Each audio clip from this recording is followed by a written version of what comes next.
The very first update for Season 1 in Warzone 2 is here. It seems like Activision and Call of Duty is doing a little bit of damage control because this patch note is serious. The shit is long already. For a complete Warzone release, you wouldn't be able to tell from the problems that these patch notes state. Now, off the rip, before I even dive into the notes per se, I just want to know before and after the update, do you think that Warzone 2 was good?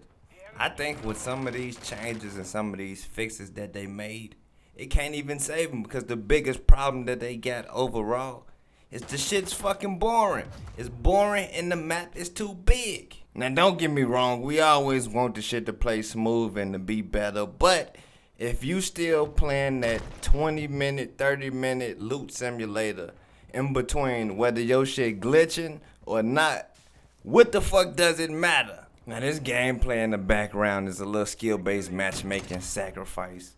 Because out here, you gotta do what you gotta do. We lost the game, got our ass kicked, but I went positive with a sniper. I don't really snipe like that. I pulled this motherfucker out just to let the algorithm get off my ass for a second. Damn.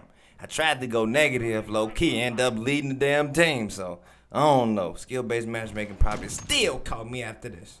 Now diving right into these patch notes, the very first thing on the list, they improved the camos to help better navigate through the motherfuckers. I mean, cause we do got about, what, 200 this year? I mean, I guess, whatever, cool. That's a little small ass change that, it probably helps. But they be touching shit and improving shit that they don't gotta touch. And then when it's something that's really seriously fucking up the game, they avoid that like a motherfucker cause it's making them money probably. Moving on, they increased the audio when a jailer enters the gulag, which I think he shouldn't even fucking be there, because honestly, it's other two niggas that shouldn't be there either. The gulag should be 1v1 how it was, bruh. Stop all this extra, man, teamwork make the dream work type shit, because it's some bullshit.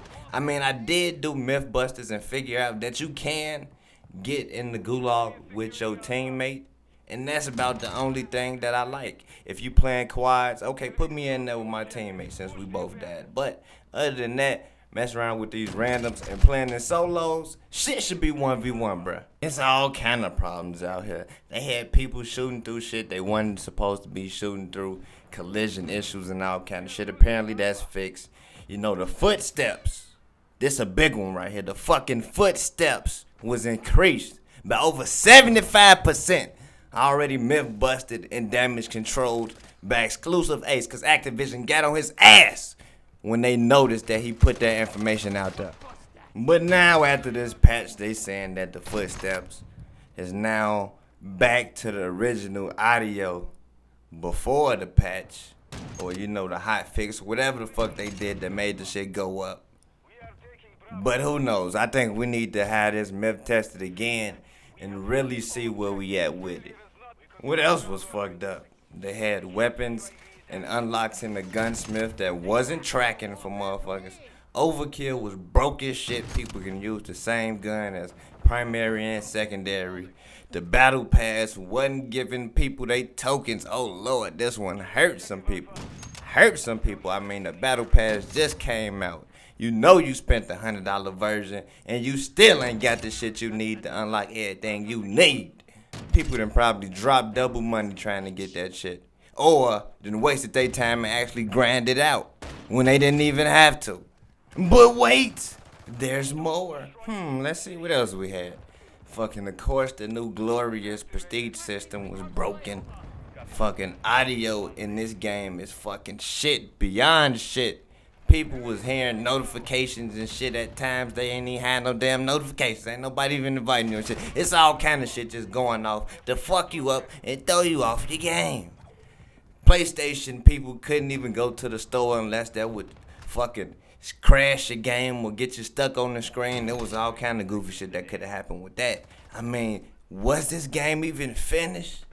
They should have just gave us a beta release. And the list goes on and on. The platinum camo was fucking broke. The camera was shaking on motherfuckers when it wasn't supposed to be shaking when spectating and shit. Got motherfuckers think you in the earthquake or something. The operator hands and shit invisible when your legs hanging. You can't even see what you're shooting at. The player showcase was completely fucked. It didn't even display the right weapons and shit. Man, oh man, it's a lot. It's a lot. Private matches was terrible.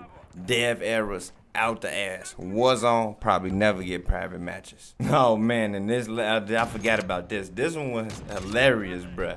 The private match actually recorded stats for the motherfucking combat record. You know, I'ma just gonna leave that right there. You can take whatever you want from it, but something else they did, BAS stations in Warzone removed the counter UAV. Like BAS stations have, you know, a lot of things to choose from at the motherfuckers anyway. A lot of them are always different and don't really got shit to offer when you need it. Man, let me just move on. They also removed the tactical camera, which I think that's a good thing, because we don't need that bullshit anyway. You camping ass bitches want to go sit in the corner and put a camera at the front door.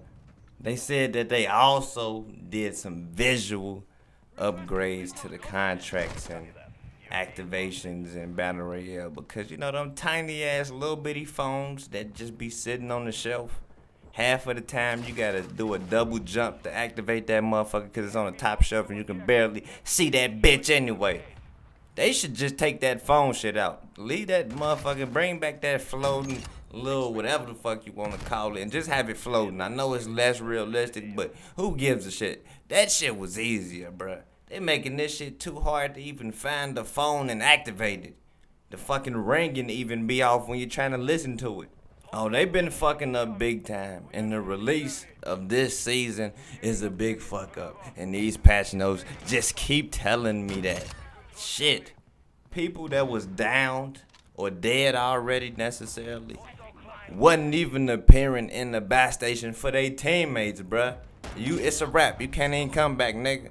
Hang it up. Some people didn't even get a gulag. They got shot. The whole team still alive. Nigga, you died right away. Spectate. You need to learn what you need to do, bruh. You ain't good enough. We don't need you out here. It's like, damn, bruh. They was out here not even giving niggas chances. Now, that's just sad, bruh. We going completely backwards from Warzone 1. More problems. Another issue, some people couldn't even jump out the plane when the match started, bruh. And I done had this issue myself. I thought I was tripping. Sitting here spamming the button, trying to get to your location, and they make you go all the way to the end of the line and kick you out the motherfucking plane like, huh, go survive, nigga. Now you can leave. Now you know when they dropped the game, the stats wasn't in the game. So I thought this little next thing was a kind of part of that, and I ain't think they was gonna touch it, or I ain't think they was gonna ever even bring it back. But after the game in Warzone, you know, the after action report lets you know how many kills you got and all that, how many times you died, gulag, bot kills. I ain't think that was ever coming, shit. They like to hide stats from people and keep it Billy mode and, you know, AKA fair as possible. So I thought they was hiding the stats, hiding KDs and all that, just to keep it, you know, people playing and keep the Timmies excited about Warzone. But that's about it for the most part, you know. There's some other little things mixed up in there that they changed and tweaked with. But like I said, they like to change a lot of little things that don't really mean nothing. Something they could have left alone, nobody ever complained about. Something that it wasn't completely perfect, but we wasn't even tripping on it because it's other big fish to fry. Now I can say that I guess Activision, Call of Duty, whoever the fuck you want to point your finger to, is moving in the right direction. You feel me? They doing shit, they improving shit, but in my opinion, my personal opinion, they ain't touched nothing that actually fucking matters. When we get a skill-based matchmaking update, please call me. When we get an update to some of these multiplayer maps and make them a little smaller, please call me. When we get a rebirth map back in Warzone, please call me. Then we'll be ready to talk that, oh, they done made some big game-changing changes. But until then, I don't know. I just don't know. We hanging on by a piece of duct tape, some bubble gum, and a thread. Let me know how y'all feeling in the comment section. Was this enough for y'all? Cause it wasn't enough for me. Not yet. And it's just like that. Shout out to the Savage Nation. Appreciate everybody coming through. Y'all already know. Peace. I hate Nashi. I spent the light 10, yeah. I got the pipe in, gon' spin a block, no type in. I just want the face like we Skype in. Can't cut no hoe, they be trifling.